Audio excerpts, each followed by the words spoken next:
Okay, well, I'll also try to make it a little short, Pradeep. Don't worry. Thank you. We'll all cooperate in this. Now, look, I have about 5 or 6 points to which I wish to go through briefly. And you are all teachers and students, so you don't have to be told everything. You can read between the lines and draw the conclusions. First, what is this national education policy? Now, government has been coming out with these policies every 10, 20 years. And this plans to set a big vision, broad vision for teaching, research, education in the country at all levels. Now, NEP 2020 has got a very broad sweep. It talks about students being good, thoughtful, well-rounded, creative, curious, with a scientific temper, creative, with 21st century capabilities, to make holistic individuals, basically. And at the societal level, it calls for a more enlightened society, more socially conscious people, and really to go from information to knowledge to wisdom. Now, NEP 2020 has the purview of both primary and higher education, because it is only the doing good things in the primary level that will lead to something good at the higher education level. It's a very big document. It's about 600 pages, 500 pages. And then there is a shortened version of about 65 pages. Even that 65 is quite a read. And I would feel that forward-looking advanced places like Farooq College, teachers, if nobody else, should start reading the NEP 2020. Because I think this should be made a part of the teachers' activities and the teachers' duties, and they should also be in a position to start discussing various aspects. NEP is not a law. It has not been passed in parliament or anything like that. Like the previous education policies, they are mostly guidelines that the government is free to use. Now, as I said earlier, it gives a vision, and there is no methodology on how to do all these nice things. It also does not touch on several controversial topics. Religion and religious matters, it doesn't cover at all. Caste, it does not cover at all. Education in the context of central and state governments, the topic of my lecture today, it doesn't cover at all.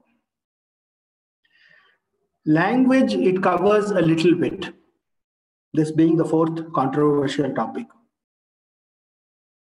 NEP does point to the deficiencies in the present system, but these deficiencies are well known to all of us. It doesn't require a big high-powered committee to come and tell us that these are the deficiencies. There's no need. We all of us know it. And as I said in my brief introductory remarks, state governments contribute the maximum number of students. So it behooves us to worry about where the state universities figure in this whole scheme of things. Now, this national education policy, there was one around the early 90s, which was a carryover of the 1986 report. Prior to that, there was one by Professor D.S. Kothari and people, Kothari report. But most of these reports go back to a very, very important report of a commission, which is called the Universities Commission of 1948. And I think this is where the story actually begins. Now, this Universities Commission of 1948, which came actually before the Constitution, please remember, was chaired by Professor S. Radhakrishnan, and it is popularly known as the Radhakrishnan Committee. I mean, this had very many luminaries in this committee. I mean, look at it. They had Zakir Hussain, who was then VC of Aligarh Muslim University. They had Meghnad Saha. And then they had the person who was most responsible for the creation of Farooq College, Dr. Lakshmasa Mudaliar, who was then Vice Chancellor of Madras University. They had three foreigners. Arthur Morgan from the US was the first president of the Tennessee Valley Authority.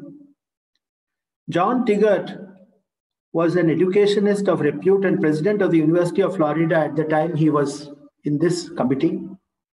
And from the UK, James Duff was the Vice Chancellor of Durham University. So it was a very high-powered committee. And believe it or not, they prepared a great document very quickly. Our NEP 2020 was prepared after 6 years. They prepared this document in 6 months. It just tells you, where we have retrogressed. And this report, if it had been followed in full, we would probably have no problems today. In fact, yesterday I read an article by Education Minister, this Dr. Pokhriyal, in Hindustan Times.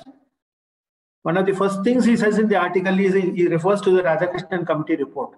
So you see, it is like one of my papers that gets many, many citations. That report keeps getting cited again and again and again and again. Now, the thing is, it tackles all these important issues which NEP 2020 has tried to keep away from. The first thing he said in that report is how to impart religious and spiritual matters in a secular state. Pradeep used the word secular. The secular word is very important in India. And incidentally, as a personal digression, I went to a minority institution myself for my college, Dr. Pradeep, St. Xavier's, Bombay, which is one of the foremost, I think, educational institutions of India. And yes, from the outside, it looked like a church, but inside, when you went inside, it was, I learned all my chemistry there, just like you did in Farooq College. So it has to be, so this report, it addressed this question. The second thing it addressed was the role of science, social sciences, and humanities all taken together. Part of the thing story that is missing now is that students are studying in silos and they have no appreciation of what is going on in other places. And this is a serious problem. This is not the topic of my lecture today. Teaching and research to be taken together. Farooq College is doing that, but that is something that the 1948 report said. It talked about the setting up of the UGC. And the fifth and the last, which is the topic of my lecture today, is this famous concurrent list, whether education should be a central subject or a state subject or both. Now, Professor Radhakrishnan himself, it was said, had a very great sense of humor. So a few years later, after this report, when he was vice president, somebody asked him about this report. And he says, oh, what will the government do? It paid the report respectful inattention. So he has reported to have said that the only thing they took from the report was this formation of the UGC. And we all know where the UGC has gone, because the first thing they did wrong was they put regulatory and fund-giving powers to the same body. Nowhere in the world is something like that done. A body can either be a regulatory body or it can be a fund-giving body. It cannot be both. So you see, like many other government reports, the report is great, but the implementation is bad. This brings me straight away into the main topic of my lecture today, this concurrent list. Now, you see, in the Constitution, there are various subjects which can be dealt with for the purposes of lawmaking. And these are divided into 3 lists. I'm going a bit slow now for the sake even of the students, because I'm sure the teachers know all these things. There is something called the central list, which has got the maximum number of items, 98 items it has got. And here, this is a no-brainer, because there are things like defense, foreign affairs, printing of currency notes, atomic energy, railways, national highways. Clearly, these have to be decided only by the center. There are other things that are clearly within the purview of the states. Public law and order, police, agriculture, please remember, irrigation, health, prisons, water supply. So there are 66 topics in the state list. And then we come to this third hybrid list called the concurrent list. This concurrent list is a really strange beast. It's got some it's a research topic itself, how they have picked these items for the concurrent list. Criminal procedure, marriage and divorce, contracts, forests. I mean, why is forests in the concurrent list? Economic planning, trade unions, some aspects of ports and shipping, not all. They look somewhat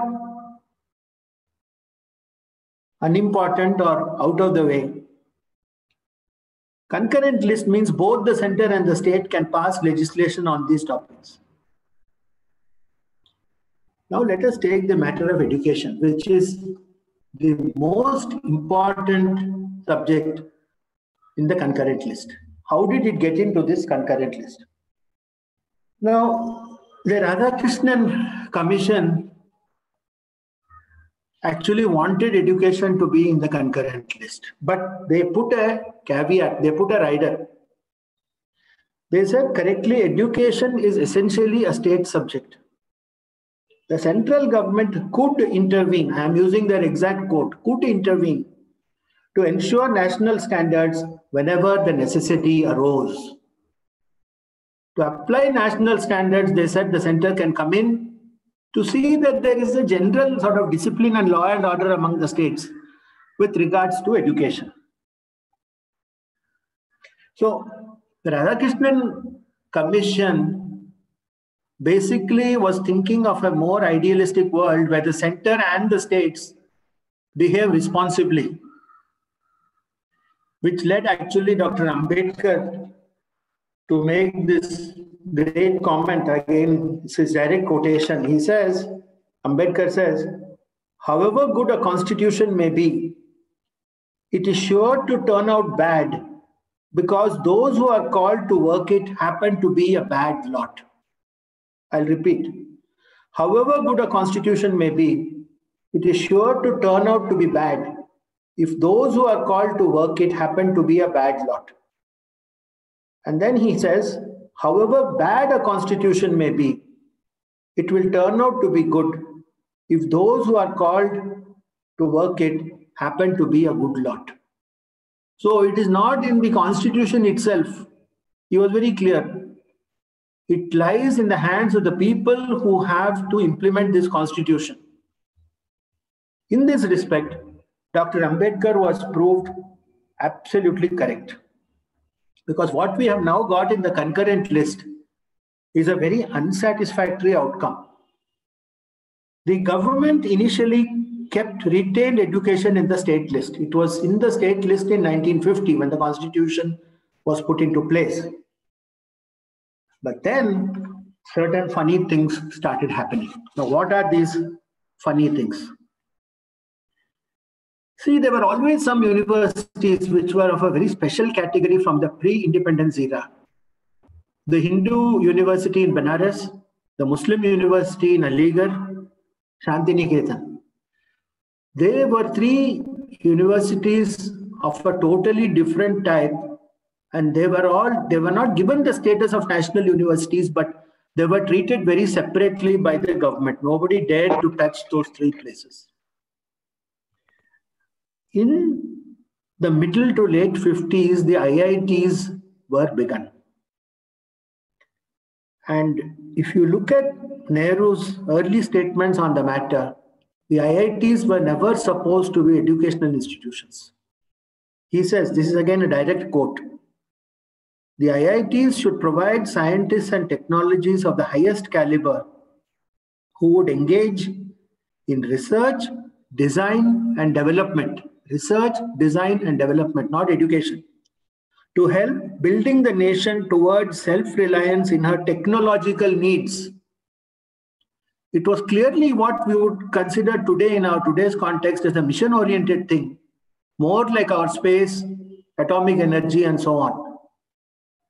The whole business of this BTech and all these things which then came into the IITs is a subsequent addition. It was not envisioned. That is why nobody worried that IITs were being started, even though education was a state subject. Center was legislating on that as a matter of a strategic institution of technological importance. But however, what happened afterwards is what happened. We cannot change that. More things started happening in the late 60s. And this whole idea of scientific socialism began, leading to the setting up of the Jawaharlal Nehru University. Now, if you ask me, this was the first sign that there was going to be some trouble in the education sector. Till then, I think things were going reasonably okay. And a few years later, when Mrs. Gandhi was permanently or very strongly in power, we had this Telangana problem. And that led to the setting up of the Hyderabad Central University, a place where I have worked for 30 years. And at the same time, insurgency in the Northeast led to a setting up of NEHU, Northeastern Hill University, as a central university. JNU, HCU, NEHU. These three started, if you ask my opinion, the problem. Because in the notorious 42nd Amendment to the Constitution, which was passed during the emergency time, Mrs. Gandhi pushed education into the concurrent list. And she did it probably to be able to legislate easily to start setting up universities wherever they wanted to. And again, one has to look back and see why she did it at that time. The early 70s marked the period when she made the deal with the CPI so that they could get control of the academic and cultural institutions in exchange for political support. This is now very well known. So one doesn't have to be a political person or apolitical to say this. This is all fact now. So putting it into the concurrent list really made the setting up of universities from the central level very easy. Then what happens is, you see, if you look at our very constitution itself, people misunderstand what the powers of the states are in the country. India is not a federation of states. It is a union of states. Ambedkar himself made this important distinction. States come and join the center mostly as a matter of administrative convenience. The states are not independent power structures like in America or Germany to form a federation where they have equal powers. This is why, if you notice, it is so easy for the center to make and unmake a state. It can divide a state. It can make a state into a union territory. It can make a union territory into a state. It can do all these things by just passing a law in parliament. So you see, if you look at it in this way, anything in the concurrent list where both center and state have lawmaking powers, ultimately the center will always win. It is very much ingrained in the constitution itself. You cannot change that part. In the short run, it may appear that the states are having their way, but only in the short run. For example, in Bengal, some universities are there, they use this thing of Marxism. And so then this became a point of division between center and state. In Tamil Nadu, it became language. Language became the bone of contention and caste. In UP, it became political party interference. In Maharashtra, it became money and corruption. So, but these were local instances of trouble between the center and the state. And what has now happened, it has deteriorated to the point where a central university means a rich university And a state university is a poor university. So central university rich, state university poor. That is, it's now come down to that.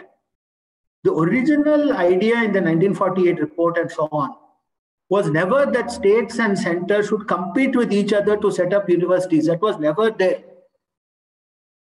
That setting up these universities, institutions and all was given exclusively to the state government. Now today what has happened is, I have about 15 minutes or so. Now, the problems today have now become accentuated. What has become some various imbroglio of things after 1976? The problem today is accentuated because of the singular lack of money, made much worse by COVID. We were sort of pretending that we had something, but now with COVID, we can't even pretend anymore. So money has really dried up. And so now what can anybody do? We have state universities, 350. Roughly the center on an average is giving them about 10 to 15 crores each per year. Private universities are about 250. So they are a little more flexible in terms of how they can, and colleges also, how they get their funds and so on. The central universities are only 50. On an average, they get 125 crores per year. So where is 15 crores? Where is 125 crores? Then there are some deemed universities which are 10, which are very small in number, but they include my own IISc. And even in the central universities, there is a wide disparity in funding. BHU and AMU get about 1,000 crores each. Hyderabad gets about 150. IISc gets 350. Some state university gets 10 crores, others may not even get 5 crores. So this sort of a situation is very, very lopsided. The funding is very lopsided. And you see, at this point of time, in this singular absence of money, you know, in the Hitopadesa and Mahabharata also, when Vidura tells Dhritarashtra at some point of time, he talks about the 6 joys of a good life. And 2 of these joys involve money. So our ancients were not scared to talk about money. He says, actually, if I may be permitted to quote, Arthagamo nitya marogitacha priyascha bharya priyavadinicha vashyascha putrottakaricha vidya shadjiva lokasya sukhani rajan. 2 of these things involve money. Arthagamo, an unending flow of money should come in. And second, arthakaricha vidya. That means you have to do an education that gives you an income, and you have to get an output of this education. Today, some of our engineering fellows are finding they get into all sorts of universities trying to get an engineering degree. They are not getting 7,000, 8,000 rupees a month when they leave. So they are going against this arthakaricha vidya. So it is money, money, money that drives the whole world. And even in Kerala, you have to remember this. Maybe especially in Kerala, you remember this. I don't know. But the thing is, no money leads almost immediately to 3 things in the Indian education context. I call them VPC, my formula.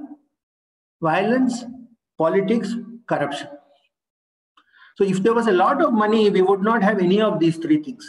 Violence, politics, corruption. You take your pick, whichever one you want. If you go for politics, I will give you 3 types of politics. Language politics, religion politics, caste politics. Take your pick. Enjoy. But all this comes because there is no money. Added to this is the concurrent list problem. The ideological differences between the center and the state. So whenever a different government, different party is in power in the center and the state, you can almost take it as guaranteed that there will be problems in the education sector.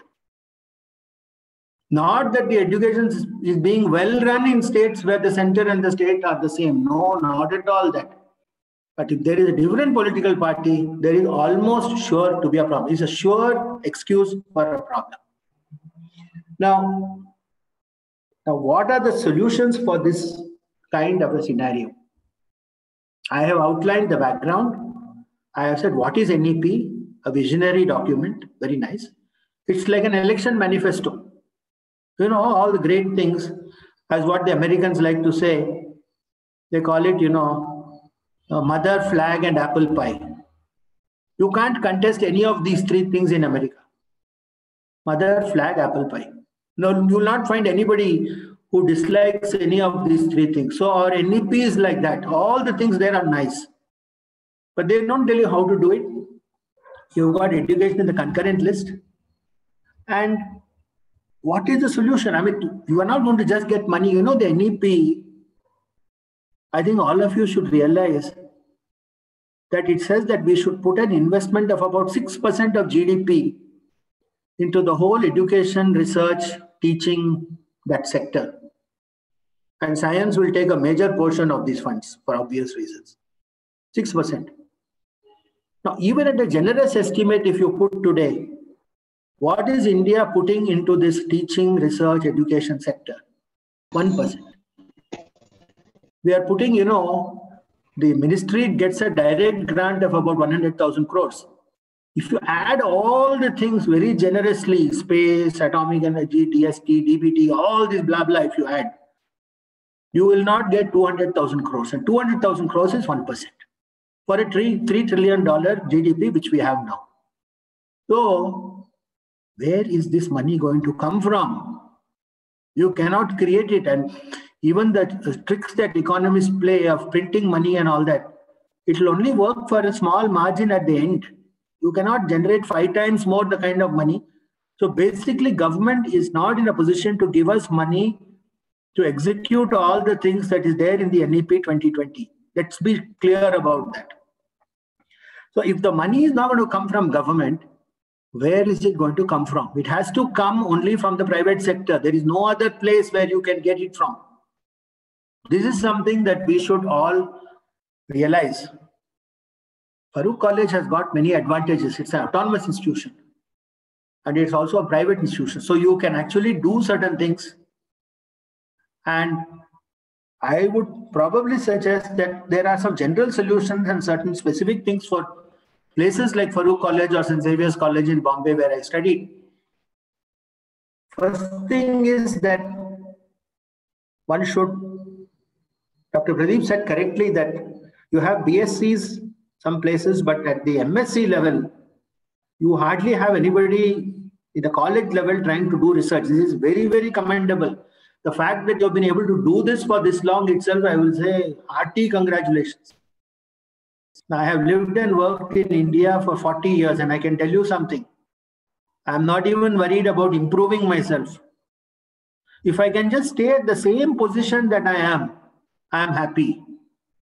Because with putting in a lot of effort in this country, you can only maximum stay where you are. If you don't put in that kind of effort, you will fall down. That is the nature of this country.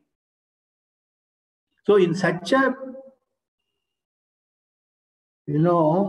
daunting scenario, Farooq College has managed to hold its own. So I would say that some of my remarks are more geared to you as people who have maintained standards, want to maintain standards, and are aspiring for absolute standards. You are not aspiring from some relative standard of being top in Calicut or top in Kerala. That's also nice if you can do that, but you want to be seen in India. I think that with that kind of a goal, how are we going to do it in this no money scenario? Go to the private sector. Go for niche areas. Then go back to that Arthakaricha Vidya. Your MSc students also should get employment near their hometowns in Kerala. Your BSc students also should get employment related to their studies near their hometowns in Kerala. Nobody wants to go to Ohio, Oklahoma, or Oregon unless they cannot help it. They go there and they do all sorts of things. Nobody wants to go if they even had half a chance. Nobody in Kerala wants to go to the Gulf if they can enjoy a similar employment in Kerala. Part of the great weakness of the Kerala economy today is that it is so much dependent on the Gulf remittances. Everybody knows that. And today, after COVID, there is going to be more problems in that front. So please pick niche industries which are near Kozhikode area, which are all in Malabar. Try to get those people to support you with money, more or less, for you to train their manpower for their employment. You know, some of the biggest companies like DuPont, Kodak, and 3M in America did exactly this 100 years ago. My own alma mater, the University of Illinois, had a summer project in the middle 1930s with Roger Adams, where students of my department were making some fine chemicals for the Eastman Kodak company, which was then very small. They were just a photographic company in Rochester. And they were so impressed with these chemicals made by these young boys and girls in Illinois that they said, no, we want to start a company of our own for this. So actually, without realizing what it was, a startup had been created in the University of Illinois. And that has become now Tennessee Eastman. And later, I actually worked for these guys for 2 years in 76 to 78. So not only was I in Illinois, I also worked for Eastman. So I knew, and today I was so pleased to see that rather than the photographic business, it's the fine chemical business that Kodak is now picking up on. And suddenly the share price has gone up 4 times. A company that was collapsing. So you see, you have to get a niche and get into it. And the employment must be local. A young boy or a young girl from Kerala does not want to go to Dibrugarh and Ludhiana and all that. Finally, after some time, you will miss Aviel and Thoran and all these things. You don't want to go and sit and start enjoying parathas. They may be very nice, but the emotional satisfaction of being in Kerala is you cannot deny all these things, which is why education should be a state subject. It communes with the essential spirit of yourself. We are Indians and we are also Keralites. And there is no contradiction in these things. I would like to tell some of my friends in Tamil Nadu that there is no contradiction. You can be both an Indian and a Keralite equally, sincerely. So you see, Radhakrishnan himself said in this context, talking about money and lack of money. He said, I told you had a good sense of humor. He said, poverty is not a virtue unless it is self-willed. Nobody likes to be poor. When I was a youngster in science, some of my seniors will say, I did this research, it is so great, but I did it only with 10 rupees. I did it only with 15 rupees. C.V. Raman got Nobel Prize for 200 rupees. This is all bunkums, nonsense. In science research, unless you have money, you can't do it because it's all experimental. You need money, you need a lot of it, and you need to know how to spend it wisely. Today, the few people whom DST is giving money to do not even know how to spend the money. I will say it right out because I don't need anything from DST today. I've never needed anyway. But even then, you need money. Without money, you can't do it. Arthagamo, what does it mean? Continuous supply of money should keep coming in to do science. No, I did it for 10 rupees, I did it for 15 rupees. It's rubbish. That means if whatever you did for 15 rupees is probably not very good, somebody from Germany will come with 100 rupees and he will do a much better job simply because he's got that equipment. So, another person who talks about this money thing is, of course, the famous Margaret Thatcher in the UK. She said, the problem with socialism is that you eventually run out of other people's money. See, these are all things that we have to think about carefully. The whole world is being money-centric. Even China is money-centric. So there's no point sitting with some archaic notions about this and that. Finally, I'll say before I wind off, I think I still have 5 minutes, and I told you I will not exceed the time. Farooq College itself. You're a minority institution, you're autonomous, you're stressing academics.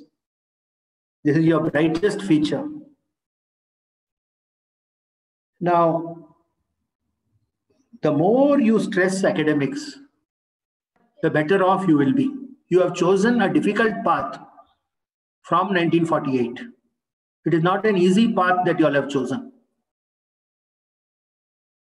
Another thing which I will say is that I said this NEP is like a manifesto. Once again, I don't want to be political.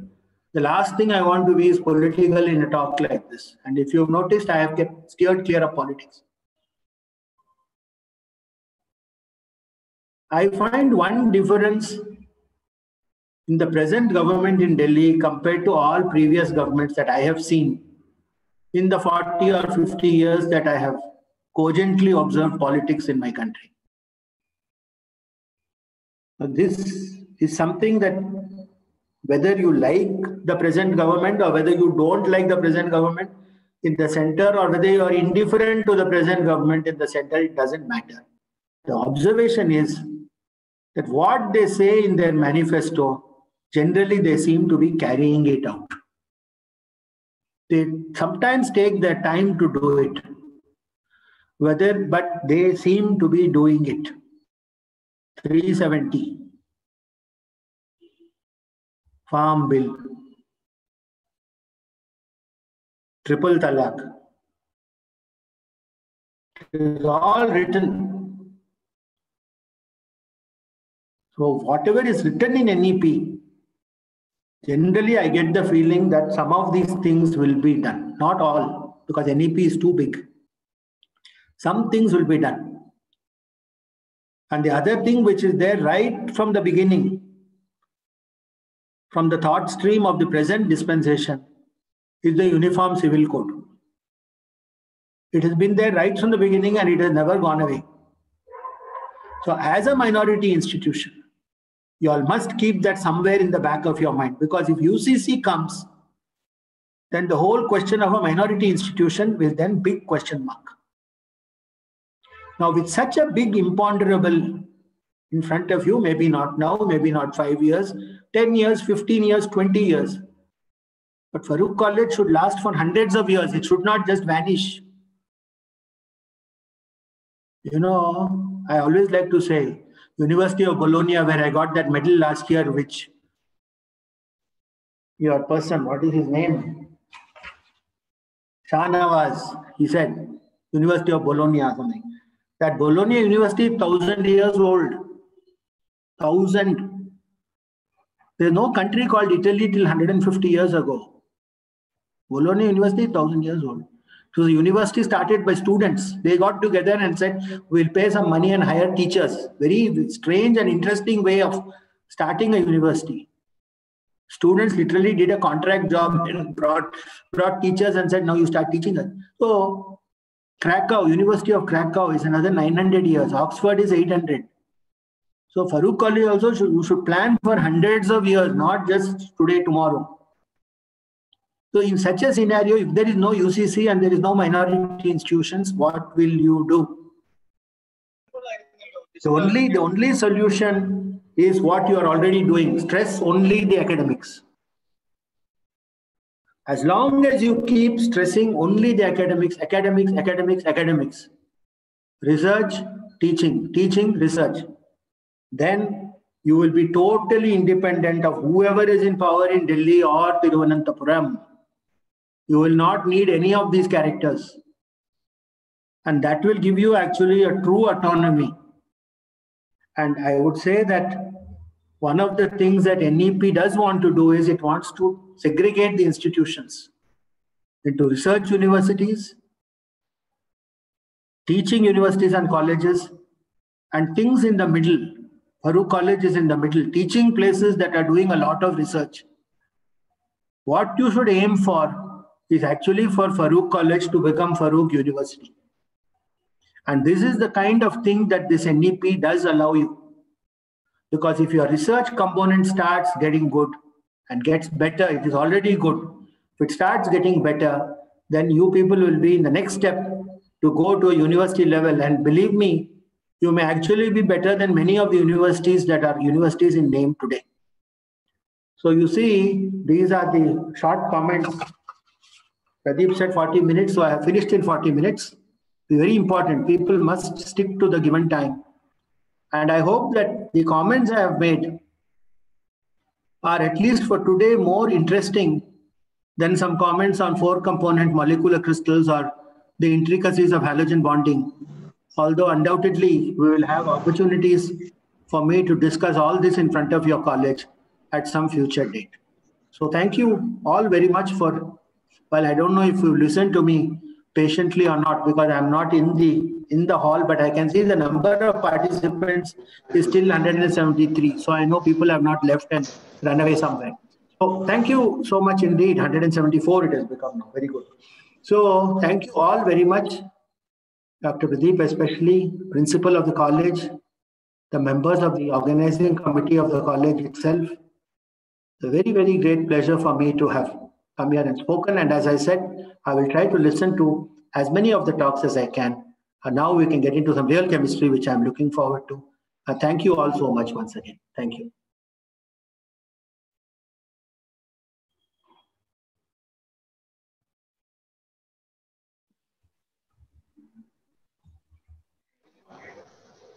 Well, Rafi, can we start?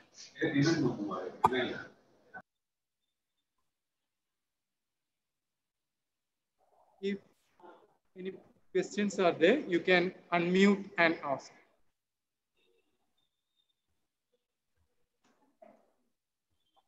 Pradeep, they should feel free to contact me by email or something like that. I'm always open. I don't want to disturb the schedule. Some of the topics I have talked about may lead to a lengthy discussion. So please ask them to email, and all is in public domain everywhere. So you can just ask them to write the questions, and then we'll see what happens after that. Sure, certainly. Yeah. Kalina and people, please ensure that questions reach Professor Desiraju.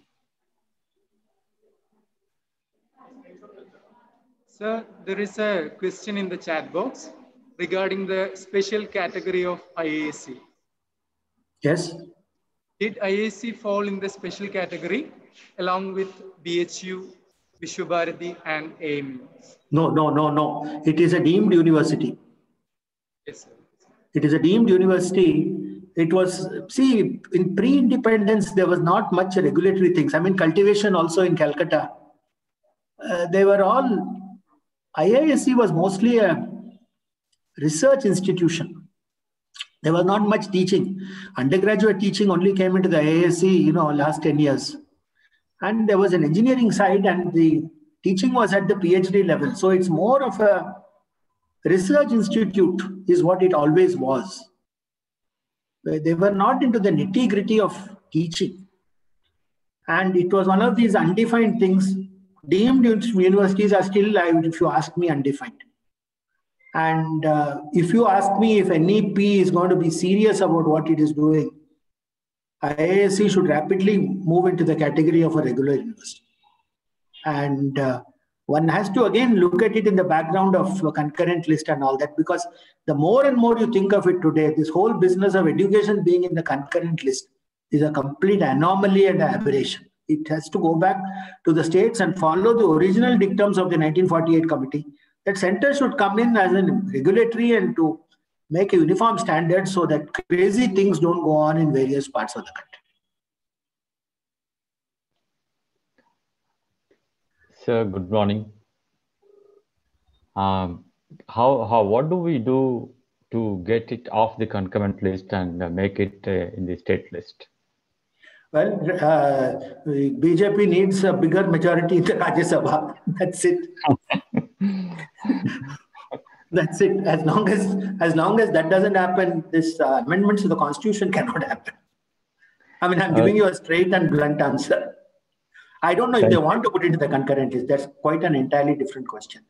But I mean, the whole idea that central university is rich and state university is poor, that has to go. And the other thing that state universities can do, even if it's in the concurrent list, is to get your own private money.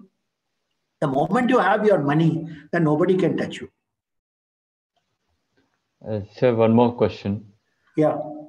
You didn't touch much about the language policy. I didn't want to. I told you there are 3 or 4 topics. See, each of them, please, Mr. Gopal or Dr. Gopal, whoever you are, each of them is a separate topic in itself. Education of religious and spiritual matters in a secular state, science, social sciences and humanities together, teaching and research together, language, concurrent list. So language itself is a huge topic.